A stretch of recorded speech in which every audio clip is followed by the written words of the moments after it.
नमस्कार मित्रों, राधे राधे, जय श्री कृष्णा, जय श्री राम, हर हर महादेव। स्वागत है आप सबका हमारे इस प्यारे YouTube channel Shri Banke Bihari temple Vrindavan में। मित्रों, कलयुग के प्रभाव से विलुप्त हो रही हमारी संस्कृति, हमारी प्राचीन वैदिक ज्ञान और सनातन धर्म का प्रचार प्रसार करने के लिए हमारे चैनल को सब्सक्राइब करें और हमारे द्वारा सांस्कृतिक ज्ञान के ऊपर, भगवत ज्ञान के ऊपर बनाए गए वीडियो को अधिक से अधिक लोगों तक पहुंचाएं। हमारे द्वारा बनाई गई वीडियो को अधिक से अधिक लोगों तक पहुंचाकर आप अपनी संस्कृति के प्रचार प्रसार का अमृतुल्य पुण्य लाभ उठा सकते हैं। वीडियो अच्छी लगे तो वीडियो को लाइक करें और कमेंट बॉक्स में राधे राधे, जय श्री कृष्णा अवश्य लिखें। तो आइए मित्रों, देर न करते हुए आज के वीडियो को स्टार्ट करते हैं। आज का हमारा टॉपिक बेहद ही महत्वपूर्ण है और वह है कि सच्चा परमात्मा कौन है, ब्रह्मा, विष्णु या भगवान शंकर या अन्यत्र कोई और। तो बने रहे मित्रों वीडियो के अंत तक, क्योंकि आज के इस वीडियो में हम आपको संपूर्ण जानकारी देने वाले हैं। श्रीमद् भागवत महापुराण के अनुसार बताने वाले हैं कि कौन सच्चा परमात्मा है जिसे हम पूजा करते हैं, जो विभिन्न प्रकार की देवी देवताएं हैं या फिर कोई और है, या फिर हमारे सनातन धर्म में जो त्रिदेव के रूप में पूजनीय हैं, ब्रह्मा, विष्णु, महेश, क्या वे परमात्मा हैं? इस प्रश्न का उत्तर भगवान श्री सुखदेव जी ने परीक्षित को श्रीमद् भागवत महापुराण के कथा के अनुसार दिया है। और आज के इस वीडियो में हम आपको बताने वाले हैं कि श्री सुखदेव जी महाराज ने परीक्षित भक्त से क्या बताया था एवं श्लोक सहित परमात्मा के विषय में क्या वर्णन किया था। उससे पहले मित्रों, महत्वपूर्ण जानकारी जो कि श्रीमद् भागवत महापुराण कथा के प्रारंभ का कारण था, वह यह था कि महर्षि वेद व्यास जी ने इस श्रीमद् भागवत महापुराण का रचना किया था और श्री गणेश जी ने इसे लिखा था। और इस कथा को श्री सुखदेव गोस्वामी ने, जो कि वेद व्यास जी के पुत्र थे, उन्होंने श्री कृष्ण द्वैपायन वेद व्यास जी से यह कथा श्रवण किया था और परीक्षित को सुनाया था। क्योंकि परीक्षित के बुद्धि में कलयुग का प्रवेश हो गया था और उनकी बुद्धि भ्रष्ट हो गई थी। इसी कारण से उन्होंने एक समीकी ऋषि के आश्रम में जाकर समीकी ऋषि के गले में मृतक सांप का पड़ा हुआ एक सर्प को उनके गले में पहना दिया था। और उसके बाद श्री समीकी ऋषि के पुत्र ने, जो कि श्रृंगी ऋषि थे, उन्होंने इस दृश्य को देखकर परीक्षित जी को श्राप दिया था कि जाइए, आज से ठीक 7 दिन बाद आपको तक्षक नाग काटेगा और आपकी मृत्यु हो जाएगी। इसी कारण से परीक्षित जी घबरा गए थे और वे सोच रहे थे कि अगर मुझे सर्प काट लेगा तो मेरी अकाल मृत्यु हो जाएगी और अकाल मृत्यु होने पर मेरी मुक्ति का साधन कोई और न बचेगा। इसी चिंता से वे अपना राजकाज छोड़ करके राजकाज का भार अपने पुत्र जन्मेजय को सौंप दिए और श्री सुखदेव जी के पास गए। और सुखदेव जी ने 7 दिन में इनको श्रीमद् भागवत महापुराण का श्रवण कराया, जिसके कारण 7वें दिन तक्षक नाग के डसने से इनकी मृत्यु तो हुई, लेकिन वे भगवान श्री कृष्ण के गोलोक धाम को प्राप्त हो गए और जन्म मृत्यु के चक्र से छूटकर भगवान के भगवत धाम को सदैव के लिए प्राप्त हो गए और इनकी सद्गति हो गई। इसी श्रीमद् भागवत महापुराण की कथा में परीक्षित जी प्रश्न करते हैं कि हे सुखदेव जी, हमें यह बताइए कि परमात्मा कौन है। क्या परमात्मा ब्रह्मा हैं, विष्णु हैं या भगवान शंकर हैं या कोई अन्य देवी देवता है? तो परीक्षित जी ने इसका उत्तर श्रीमद् भागवत महापुराण के प्रथम श्लोक के माध्यम से ही दिया है, जो कि श्रीमद् भागवत महापुराण के कथा के अनुसार प्रथम अध्याय में ही वर्णित है। और इसी को श्रीमद् भागवत महापुराण का पावन महात्म्य खंड अर्थात कि श्रीमद् भागवत महापुराण की कथा का महत्व भाग भी कहा जाता है। मित्रों, यह कोई आश्चर्य की बात नहीं है कि व्यक्ति कितनाहों जन्म जन्मांतर लाखों करोड़ों जन्मों तक असंख्य पाप किया हो, लेकिन श्रीमद् भागवत महापुराण एकमात्र ऐसा धर्म ग्रंथ है जिसके पाठ करने, सुनने एवं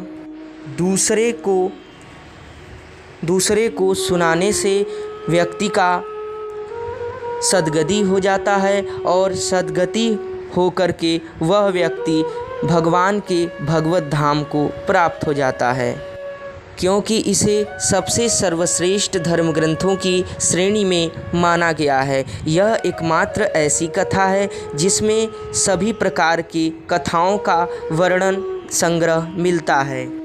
जो भी व्यक्ति इसका पाठ करता है उसे सनातन धर्म के 4 वेद, 18 पुराण, 6 शास्त्र, 108 उपनिषद और 19 स्मृति आदि सभी शास्त्र धर्म ग्रंथों का ज्ञान प्राप्त होता है और इसे भगवान श्री कृष्ण का वांग्मय मूर्ति कहा गया है और भगवान श्री कृष्ण ने इसे अपना ही स्वरूप बतलाया है।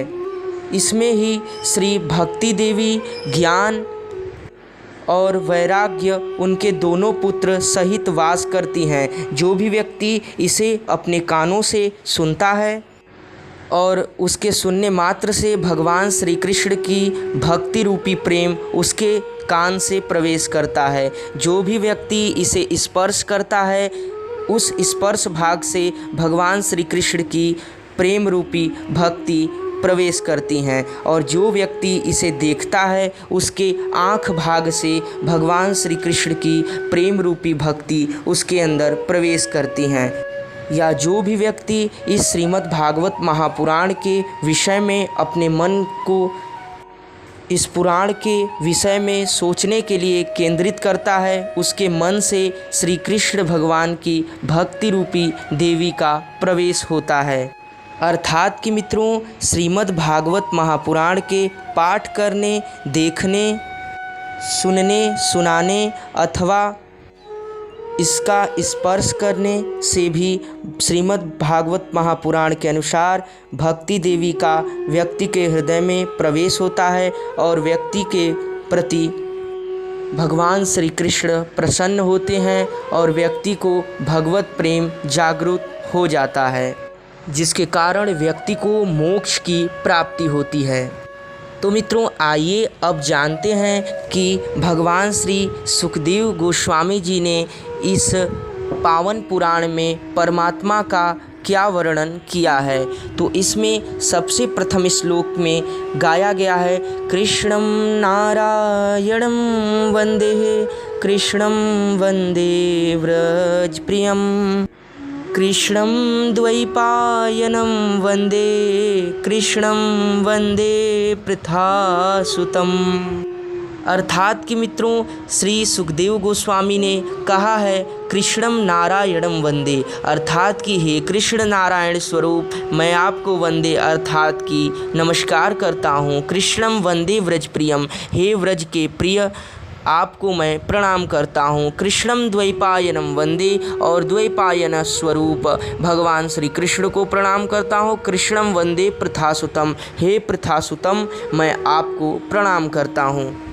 इसके बाद मित्रों, प्रथम श्लोक में ही भगवान के बारे में बताया गया है कि परमात्मा कौन है, और वह श्लोक है सच्चिदानंद रूपाय विश्वोत्पत्त्यादि हेतवे तापत्रय विनाशाय श्रीकृष्णाय वयं नुमः। अर्थात मित्रों, इसमें ही बताया गया है कि सच्चा परमात्मा कौन है। क्या ब्रह्मा है, विष्णु हैं, या भगवान शंकर हैं, या कोई अन्य देवी देवता है। और इसमें स्पष्ट लिखा गया है सच्चिदानंद रूपाय विश्वोत्पत्त्यादि हेतवे तापत्रय विनाशाय श्री कृष्णाय वयं नुमः। सरल भाषा में इसका यही अर्थ है कि सच्चिदानंदस्य रूपाय मतलब सच्चिदानंद भगवान ही पूर्ण परमात्मा हैं। विश्वोत्पत्त्यादि हेतवे अर्थात कि जो विश्व की उत्पत्ति के कारण हैं, तापत्रय विनाशाय और संहार के भी कारण हैं। अर्थात कि वे सच्चिदानंद भगवान एक ही हैं जो कि ब्रह्मा बनकर सृष्टि का रचना करते हैं और स्वयं विष्णु बनकर वे इस सृष्टि का पालन करते हैं एवं पालन करने में ही वे रामकृष्ण बनकर इस धरती पर अवतरित होते हैं। जब सनातन धर्म की हानि होती है अर्थात सनातन धर्म के सच्चे भगवत ज्ञान का विलोपन होता है, तब भगवान सनातन धर्म के भगवत धर्म को स्थापित करने के लिए इस सृष्टि पर आते हैं। वहीं दुष्टों का संहार करने के लिए एवं साधुओं की रक्षा करने के लिए इस धरती पर भारत भूमि में अवतरित होते हैं और उन्हीं भगवान हरि नारायण विष्णु के ही विभिन्न अवतार असुरों का संहार करते हैं एवं अपने साधु भक्त सज्जन भक्तों का कल्याण करने के लिए अवतरित होते हैं। और विनाशाय अर्थात कि विनाश करने के लिए भगवान शंकर बनकर रुद्र बनकर इस सृष्टि का संहार करते हैं जब युग युग पर इस सृष्टि का समापन का समय होता है। इसी प्रकार इसी कालचक्र के नियम के अनुसार करोड़ों सृष्टियाँ होती रहती है और भगवान परमात्मा सच्चिदानंद अर्थात वही श्री हरि नारायण ही ब्रह्मा बनकर रचना करते हैं, विष्णु बनकर पालन करते हैं और शिव बनकर उसका संहार करते हैं। और करोड़ों ब्रह्मांड के करोड़ों ब्रह्मा विष्णु महेश बनकर वे सृष्टि की रचना पालन और संहार का कार्य करते हैं, लेकिन वे सभी एक ही रूप के परमात्मा हैं जिनका नाम सच्चिदानंद है।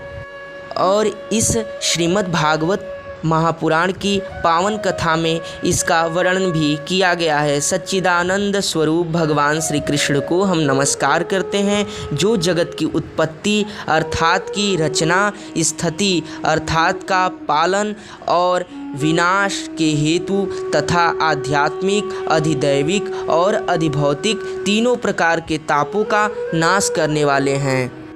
मित्रों, इसका स्पष्ट अर्थ यही है कि परमात्मा एक ही हैं, अनेक नहीं हैं। हम मूर्खतावश या प्रभु की माया के वश अनेक प्रकार से हमें परमात्मा देवी देवता देखने को मिलते हैं, लेकिन देवी देवताओं में और परमात्मा में बहुत अंतर होता है। परमात्मा जो ब्रह्मा विष्णु महेश हैं वे ही पूर्ण परमात्मा हैं, क्योंकि वही भगवान सच्चिदानंद ही एकमात्र हैं जो कि विभिन्न भूतकाल से ही सृष्टि का अनेक असंख्य सृष्टि का ब्रह्मा बनकर रचना कर रहे हैं और वहीं असंख्य विष्णु बनकर असंख्य ब्रह्मांड का पालन कर रहे हैं और वहीं असंख्य रूप में भगवान रुद्र अर्थात शंकर बनकर सृष्टि का संहार करते हैं।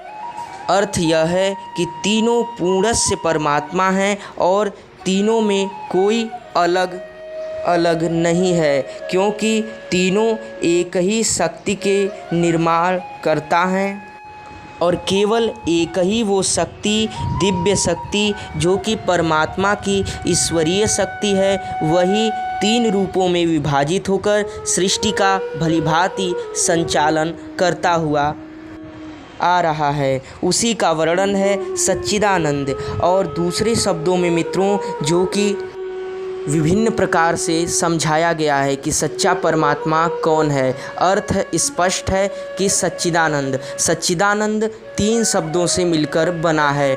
पहला शब्द है सत्य, अर्थात कि सत्य का अर्थ वो नहीं जो कि हम लोग सत्य बोल रहे हैं या कोई दूसरा व्यक्ति हमसे सत्य या झूठ बोल रहा है, उस सत्य का यहाँ वर्णन नहीं किया गया है। सत्य का यहाँ पर अर्थ है कि जो भूतकाल में था, वर्तमान में है और भविष्य में भी रहेगा। ये जो असंख्य सृष्टियाँ बनी हुई हैं, इन सब सृष्टियों के अंत हो जाने पर भी वो शक्ति मौजूद रहेगी और इस सृष्टि के बनने से पूर्व भी वे शक्ति मौजूद थी और इस सृष्टि का पालन होते हुए भी वही सृष्टि की ईश्वरीय रूपी शक्ति अवतरित होती है, उसे ही सत्य कहा गया है। अर्थात भूतकाल, वर्तमान काल और भविष्य काल में हमेशा बना रहने वाले को सत्य कहते हैं।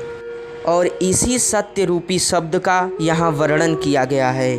और वही एकमात्र ईश्वरीय शक्ति सत्य स्वरूप है, जो कि 3 रूपों में हमें विभाजित दिखाई देती है, जबकि इसमें तीनों में विभाजन का कोई अर्थ ही नहीं दिखता है, क्योंकि तीनों शक्ति में कोई भी भेद नहीं है। सिर्फ हम रूप, सौंदर्य एवं कार्य शक्ति के ऊपर ही भेदभाव मानते हैं, अपितु सत्यता इससे बिल्कुल ही भिन्न है। ब्रह्मा, विष्णु, महेश, यह 3 शक्ति अलग अलग नहीं हैं, यह एक ही शक्ति हैं, जो कि सच्चिदानंदस्य रूप शक्ति है। अर्थात कि श्री हरि नारायण ही तीनों हैं। और कोई शैव भक्त इस बात को स्पष्ट करता हुआ कहे कि तीनों शिव ही हैं, इसमें भी कोई भिन्नता नहीं है, क्योंकि सचमुच तीनों शिव, तीनों विष्णु और तीनों ब्रह्मा ही हैं। अर्थात जो भी हैं वह तीनों एक ही शक्ति स्वरूप सच्चिदानंद हैं। और मित्रों, दूसरा शब्द लिया गया है सच्चिदानंद रूप में से सच्चिदा अर्थात कि चित्त स्वरूप को।